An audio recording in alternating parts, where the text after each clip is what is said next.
Minha esposa usou meu cartão para viajar com o amante, então cancelei o voo dela. Estava trabalhando no home office numa quinta-feira qualquer quando recebi uma notificação do app do banco no celular, mostrando uma compra de R$ 2.400 na CVC. Pensei que fosse erro do sistema, porque não tinha comprado nada online nos últimos dias, muito menos uma viagem cara assim. Cliquei na notificação e vi que eram 2 passagens aéreas para Fortaleza, com data de embarque para o final de semana seguinte.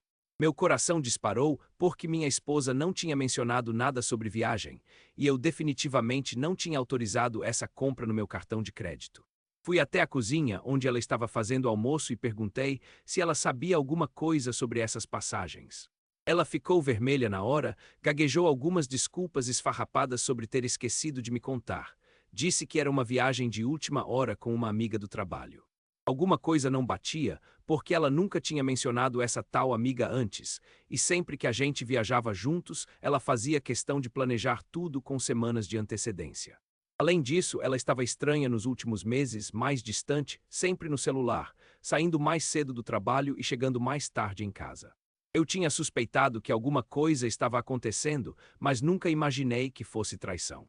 Voltei para o escritório e decidi investigar mais a fundo, porque aquela explicação não me convenceu nem um pouco. Entrei no site da companhia aérea e consegui acessar os detalhes da compra usando o número do cartão. Descobri que as passagens eram para ela e para alguém chamado Ricardo, não para uma amiga como ela tinha mentido. O sobrenome dele estava lá, completo, e uma rápida pesquisa no Facebook me mostrou quem era esse cara. Era um colega de trabalho dela, uns 5 anos mais novo, bonito, solteiro, sempre aparecia nas fotos das confraternizações da empresa. Comecei a conectar os pontos e tudo fez sentido. As saídas misteriosas, os plantões extras que ela inventava, os finais de semana que ela passava no escritório supostamente terminando projetos urgentes. Ela estava tendo um caso com esse Ricardo há meses e agora tinha a coragem de usar meu próprio dinheiro para bancar uma escapada romântica com ele. Fiquei com uma raiva que nunca senti na vida, mas ao mesmo tempo uma parte de mim ainda não conseguia acreditar que ela fosse capaz de fazer uma coisa dessas. Éramos casados há 8 anos, tínhamos construído uma vida juntos, compramos apartamento, fizemos planos para ter filhos no ano que vem. Como ela podia jogar tudo isso fora por causa de um aventureiro qualquer do trabalho?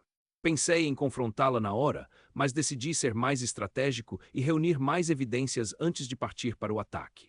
Consegui hackear o WhatsApp dela usando um aplicativo que um amigo programador me ensinou, e o que eu vi quase me deu um infarto. Mensagens românticas, fotos íntimas, planos detalhados para a viagem, conversas sobre como eles iam se divertir na praia sem o marido chato atrapalhando.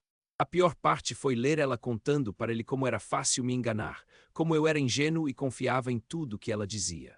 Ela riu da minha cara, disse que eu nunca desconfiava de nada, que podia inventar qualquer desculpa que eu acreditava. Eles estavam juntos há mais de 6 meses, e ela já estava planejando pedir separação depois das férias, mas queria aproveitar mais um pouco a situação cômoda de ter casa, comida e cartão de crédito liberados.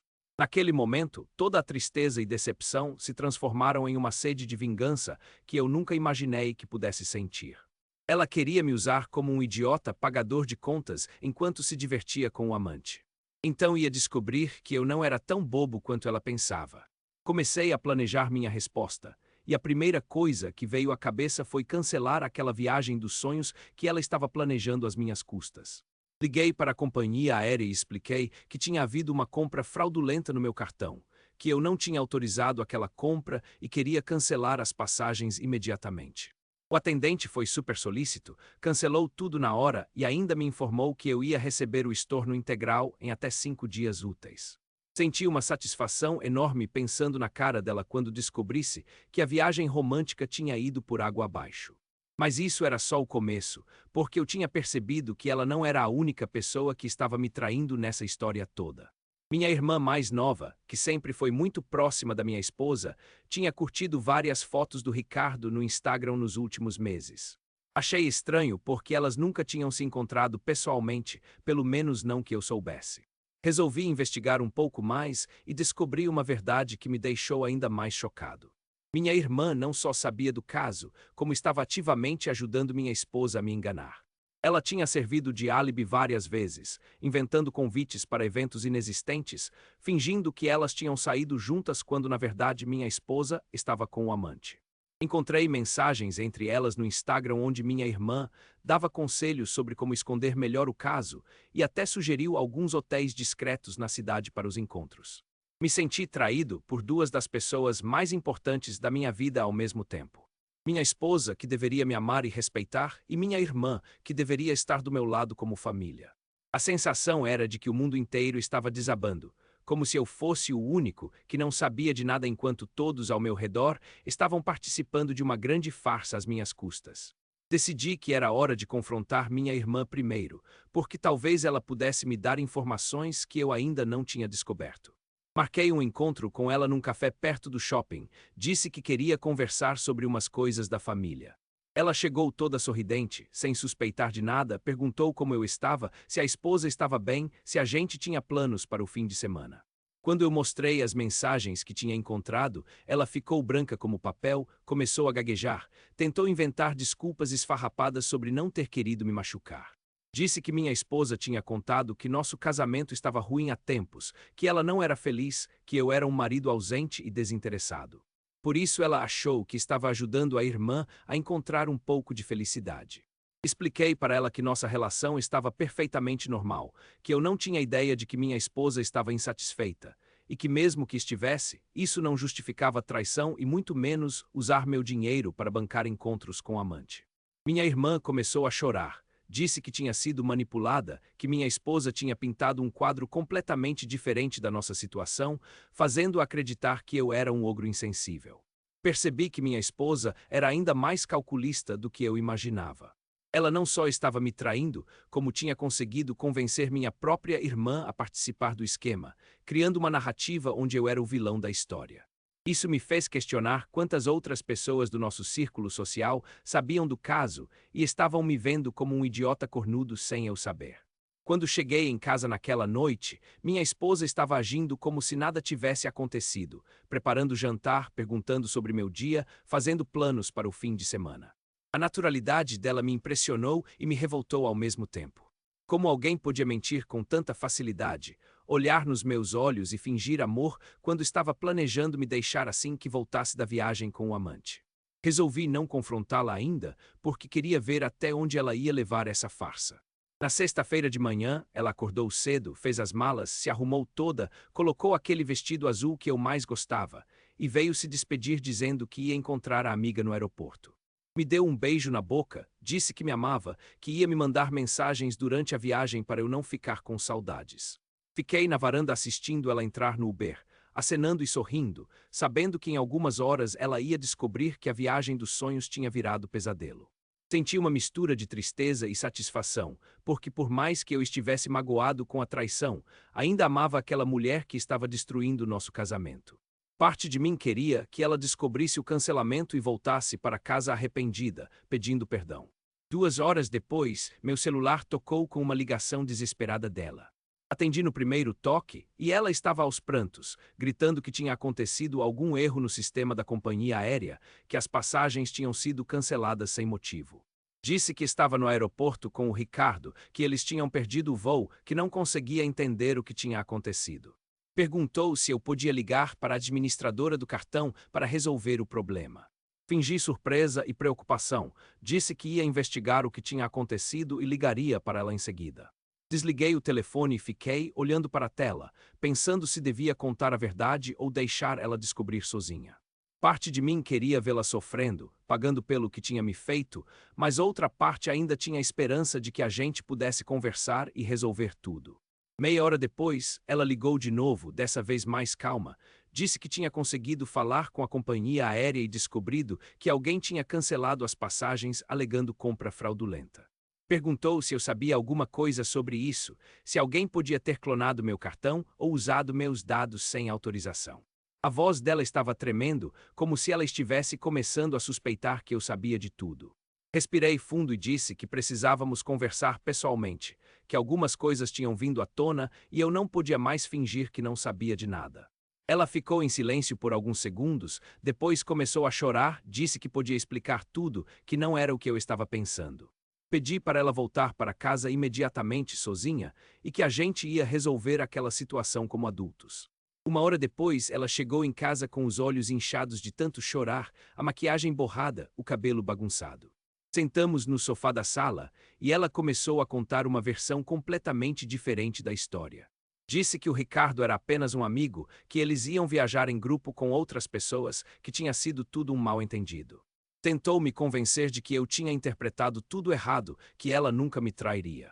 Peguei meu celular e mostrei para ela algumas das mensagens que tinha encontrado, as conversas românticas, as fotos íntimas, os planos detalhados para a viagem a dois. Ela ficou sem palavras, percebeu que tinha sido pega em flagrante, que não adiantava mais mentir. Começou a chorar compulsivamente, disse que não sabia como tinha chegado naquele ponto, que nunca quis me machucar.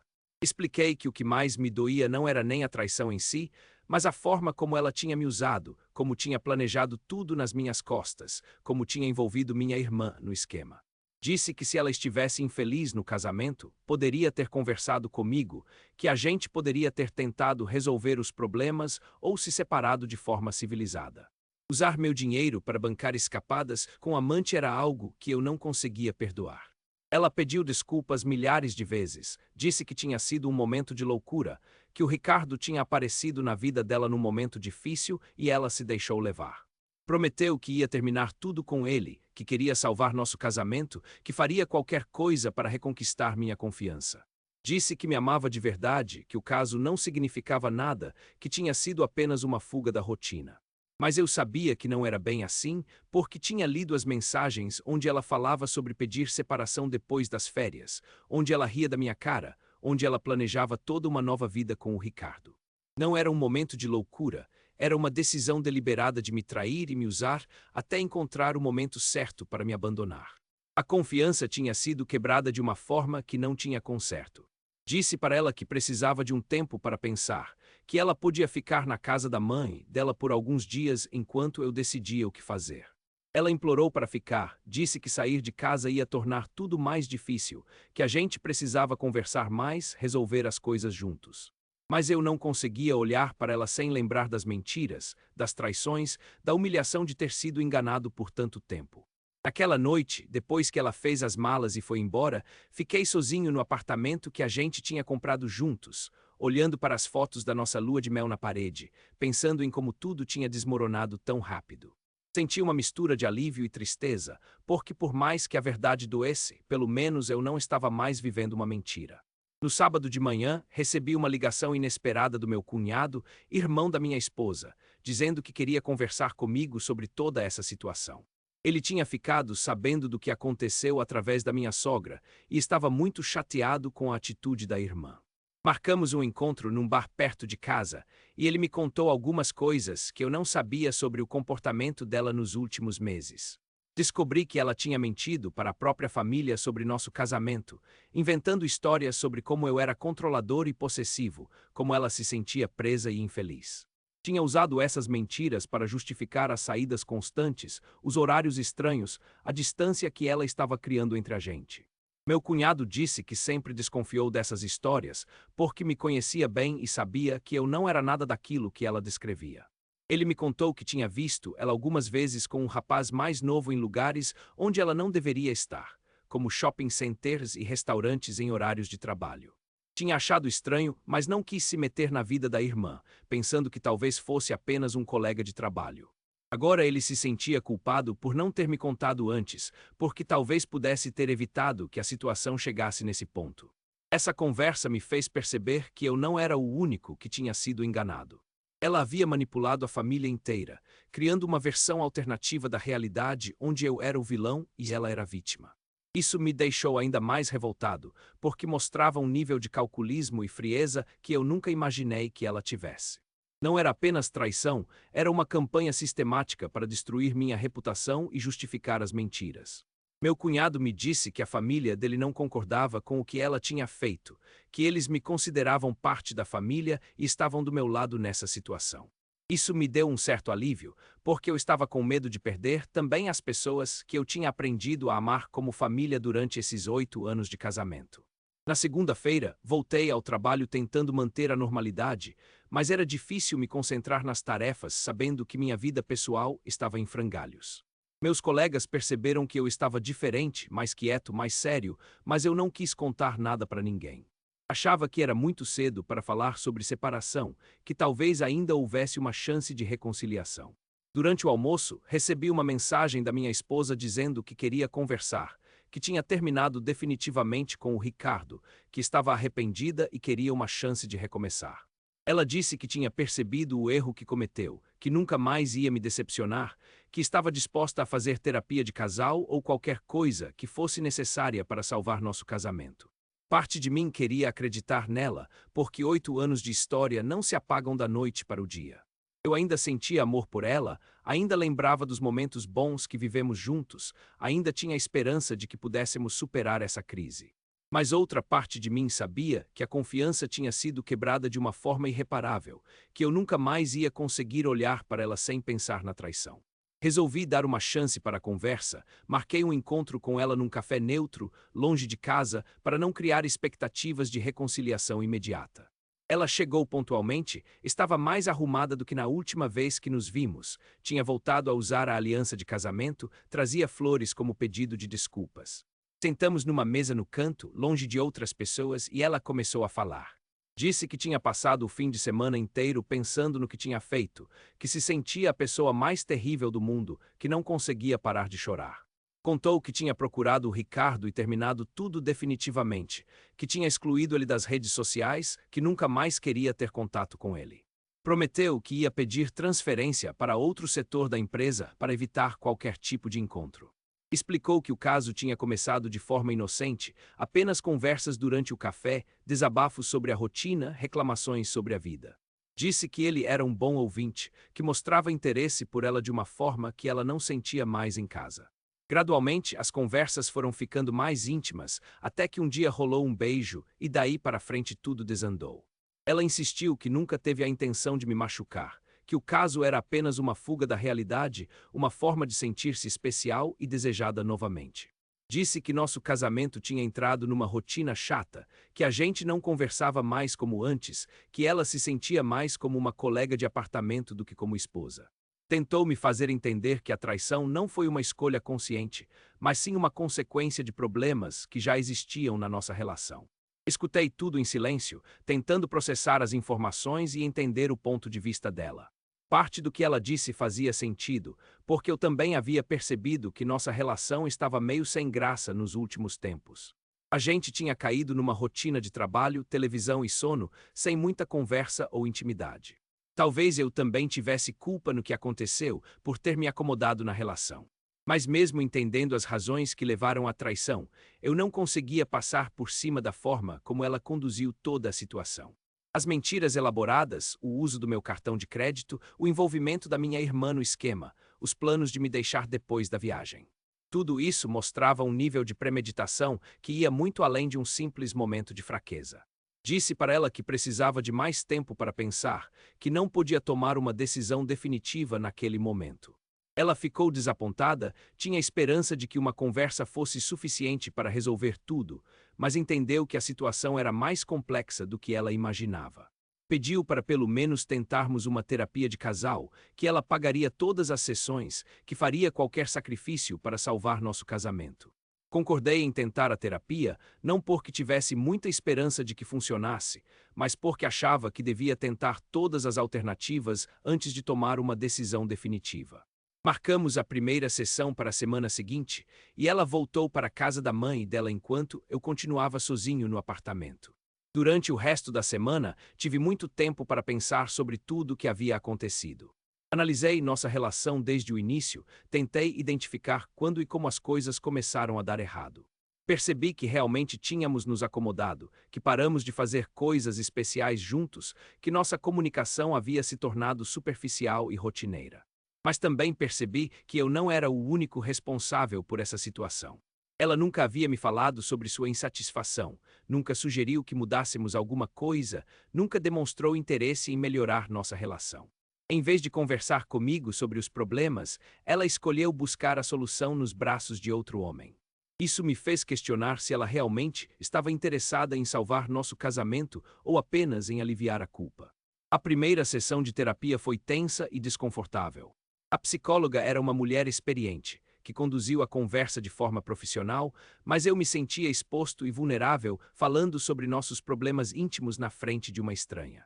Minha esposa chorou várias vezes durante a sessão, repetiu as mesmas desculpas e promessas que já havia feito antes.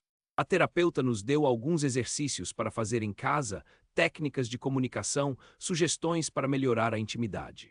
Mas eu tinha dificuldade de me concentrar nessas atividades, porque ainda estava muito magoado com a traição. Era difícil fingir que estava tudo bem, que podíamos simplesmente seguir em frente como se nada tivesse acontecido. Depois de algumas sessões, comecei a perceber que minha esposa estava mais interessada em provar que era uma boa pessoa do que em realmente resolver nossos problemas. Ela queria que eu a perdoasse rapidamente, que voltássemos à vida normal, que esquecêssemos tudo o que havia acontecido. Mas eu não conseguia esquecer, não conseguia confiar nela novamente. Foi então que aconteceu algo que mudou completamente minha perspectiva sobre toda a situação. Num sábado à tarde, enquanto eu estava no supermercado fazendo compras, encontrei por acaso com uma colega de trabalho da minha esposa. Ela veio conversar comigo, perguntou como eu estava, se tinha gostado da viagem para Fortaleza. Ficou surpresa quando disse que não tinha viajado, que tinha sido minha esposa com uma amiga. A colega ficou confusa, disse que sabia que minha esposa havia viajado com o Ricardo, que todo mundo no escritório estava comentando sobre isso. Ela achou que eu soubesse do relacionamento deles, que fosse uma separação consensual. Quando percebeu que eu não estava sabendo de nada, ficou sem graça, tentou mudar de assunto, mas o estrago já estava feito. Descobri que a traição não era um segredo no ambiente de trabalho da minha esposa.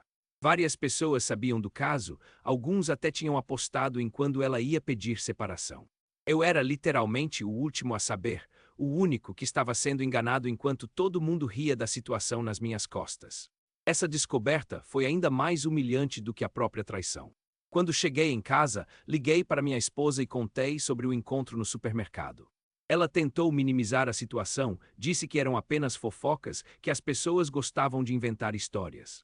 Mas eu sabia que ela estava mentindo novamente, que toda aquela encenação de arrependimento e desejo de reconciliação era apenas uma tentativa de limpar a imagem dela. Naquele momento, tomei a decisão definitiva de pedir separação. Não era mais uma questão de perdoar ou não perdoar, era uma questão de dignidade e autoestima. Eu não podia continuar casado com uma pessoa que me havia humilhado publicamente, que tinha transformado nossa relação numa piada para os colegas de trabalho dela. Liguei para um advogado na segunda-feira de manhã e comecei os trâmites do divórcio. Não havia mais volta, não havia mais conversa, não havia mais terapia que pudesse resolver aquela situação. Eu queria minha liberdade de volta, queria reconstruir minha vida longe de toda aquela mentira e traição. Minha esposa ficou desesperada quando soube da decisão. Disse que eu estava sendo precipitado, que ainda dava tempo de resolver tudo. Mas eu já havia tomado minha decisão, e não havia nada que ela pudesse fazer para me fazer mudar de ideia. 8 anos de casamento tinham terminado por causa de uma traição que poderia ter sido evitada com uma simples conversa honesta. Hoje, 6 meses depois, posso dizer que foi a melhor decisão que tomei. Estou morando num apartamento novo, menor mas aconchegante, reconstruindo minha vida social, conhecendo pessoas novas.